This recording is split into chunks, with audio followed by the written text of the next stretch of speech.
Sa ulo ng mga balita, DILG at DepEd magkakaroon ng kasunduan para palawigin ang seguridad sa loob ng mga paaralan.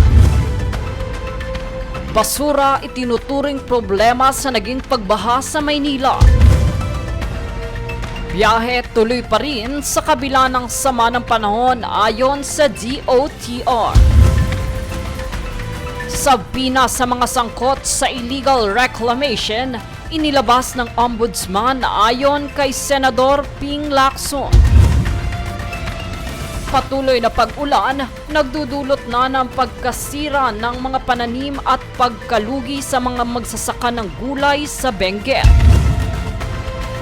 DSWD nakaalerto na sa posibleng epekto ng bagyong Nene. Patas at pantay na balita, komprehensibong ulat para sa pulso ng masa. Ito ang News Foods.